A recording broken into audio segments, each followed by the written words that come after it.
Alright, तो आपने मेरा वीडियो देखा जिसके अंदर मैंने बोला कि हॉरिजॉन्टल सर्कुलर मोशन एक गलत कॉन्सेप्ट है और मैं उसको आज प्रूव कर दूंगा। This is the only physics channel जहां पे आपको एक्सप्लेनेशन मिलती है कॉन्सेप्ट की, सोल्यूशन या ड्रामा नहीं, सिर्फ एक्सप्लेनेशन। मैंने आपको बोला कि सर्कुलर मोशन हॉरिजॉन्टल प्लेन के अंदर गलत है। उसका रीजन समझ लीजिए। देखिए, ये तो आपका वर्टिकल सर्कल है, this is your vertical circle. इसको मैंने गलत नहीं बोला। अगर आप वर्टिकल सर्कल या नॉन यूनिफॉर्म सर्कुलर मोशन की बात करते हैं तो आप उसको मेरे चैनल पे देख सकते हैं। मैं सीधा सर्कुलर मोशन हॉरिजॉन्टल के ऊपर आता हूं। This is my centre, this is my mass and this is my light string. Right, generally string का कोई मास नहीं होता। मैं अपने हाथ से जब मोशन देता हूं हॉरिजॉन्टल, राइट, मैं इसको हॉरिजॉन्टल मोशन देता हूं तो कभी भी मैं हॉरिजॉन्टल इसे कर नहीं पा रहा एक्चुअली। अगर आप बहुत ध्यान से देखेंगे, मेरे दूर से अगर आप देख रहे हैं, लेकिन हॉरिजॉन्टल मोशन में कर नहीं पा रहा। मैंने पैरेलल टू द ग्राउंड में कर नहीं सकता इसको। उसका कारण है, आप इसका फ्री बॉडी डायग्राम ध्यान से देखिए। ये जो, अगर आपका मोशन, आपने इसको एक वेलोसिटी दी जिससे आप इसे घुमा रहे थे वेलोसिटी से, वो वेलोसिटी है, वो सेंट्रीपिटल फोर्स में कन्वर्ट हुई। वो किसने दी? टेंशन इन द स्ट्रिंग ने। तो this centripetal force is coming from the tension inside the string. आपका मास यहाँ पे, तो आपने बोला tension is equal to m v square by r. बहुत अच्छी बात है।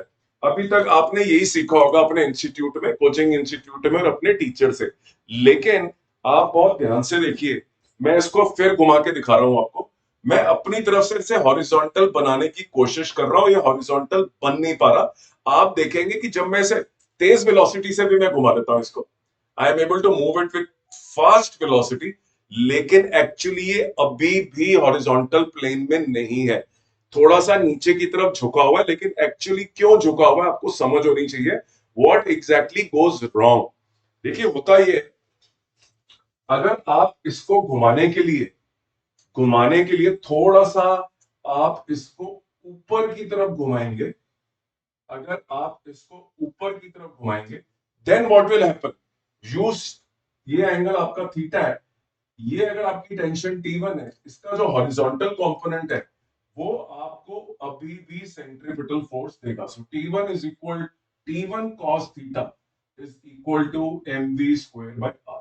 लेकिन जो इसका कंपोनेंट वर्टिकल है, राइट, इस कंपोनेंट की अगर मैं बात करूं, दिस वर्टिकल कंपोनेंट, राइट, अगर उसकी बात करूं मैं, then you can see that weight is in this direction. Weight को कैसे बैलेंस करेंगे हम? How do we balance the weight? Weight has to be balanced. The weight is balanced by the vertical component of the tension. So therefore, अगर आपके पास vertical component of the tension available नहीं है, तो आपका मास जो है नीचे की तरफ लटक जाएगा, हॉरिजॉन्टली मूव नहीं कर सकता। इसलिए आप थोड़ा ऊपर जाके अगर इसको रोटेट करेंगे, मैंने एक कोनिकल शेप देंगे, तो जाके ये अपना will give you a correct horizontal, क्योंकि आपकी एक टेंशन है, उसका एक कंपोनेंट आपके पास अवेलेबल है, राइट। तो ये आपको बहुत ध्यान रखना है इन बातों का कि how do you solve such questions where you see the centripetal force being provided horizontally, which is not possible। तो एक्चुअल जो होता है इसमें t sin theta is given by mg। दोनों कंपोनेंट टुगेदर, दोनों काम करते हैं, तभी जाके हॉरिजॉन्टल सर्कुलर मोशन होता है। एक्चुअल मोशन में tension should always be at some angle, not horizontal. Horizontal लगाने से वेट को कैसे सपोर्ट करोगे आप? वो नीचे की तरफ चला जाएगा, राइट। तो और जो आपका मोशन है, जो हॉरिजॉन्टल होना चाहिए था, वो नीचे की तरफ हो जाएगा। इसलिए आप इसको ऊपर की तरफ रखें, जिससे कि आपका जो कंपोनेंट है वो, या आप इसको ऐसे भी इस तरह अगर घुमाते हैं इस डायरेक्शन में, right, so your tension is in this direction and your tension vertical component is in this direction and therefore the weight still gets supported। तो नीचे वाली डायरेक्शन में तो आप देखो वेट बड़े आराम से सपोर्ट हो रहा है with the help of the tension. So मैंने आपको बोला हॉरिजॉन्टल सर्कुलर नाम की कोई चीज प्रैक्टिकली पॉसिबल नहीं है, वो गलत है। न्यूमेरिकल भी गलत होता है, एक्चुअली आपको एंगल पे टेंशन लेनी है to get a perfect circular motion which is horizontal. दूसरी बात, किसी वेलोसिटी पे ये ब्रेक हो जाता है, राइट? जैसे अभी मैं घुमा रहा था, मेरे पास तो वायर थी, light string after a certain velocity will break, टूट जाएगा। क्यों? क्योंकि जो आपकी सेंट्रीपिटल फोर्स रिक्वायरमेंट है वो हो जाएगी mv square by r। Radius आपने उतना ही रखा हुआ है। If you keep the radius same and you move it very fast, बहुत तेज घुमाएंगे, what will happen? The tension in the string will go up और स्ट्रिंग उसको बर्दाश्त नहीं कर पाएगा, तो स्ट्रिंग टूट जाएगा एकदम, राइट? तो after a certain velocity the tension is not available in the string and therefore the string breaks.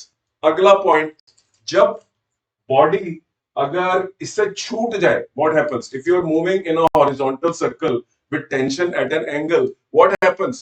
Gravity comes into play and the body goes like this, right? Because it has a horizontal motion, it goes like a projectile motion. तो ये question भी आता है कि एक circular motion में tangentially body चली जाती है और फिर प्रोजेक्टाइल मोशन को फॉलो करती है। तो उम्मीद करता हूं आपको कॉन्सेप्ट समझ में आया जो मैं आपको बताने की कोशिश कर रहा था कि हॉरिजॉन्टल सर्कुलर मोशन अपने आप में पॉसिबल नहीं है। इसके लिए टेंशन को एक एंगल पे रखना पड़ेगा जिससे उसका एक कंपोनेंट वेट को सपोर्ट कर सके।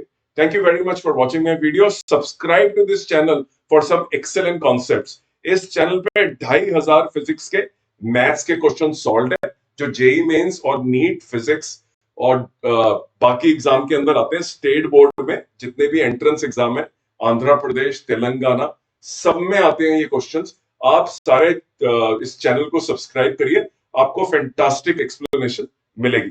Thank you very much for your time.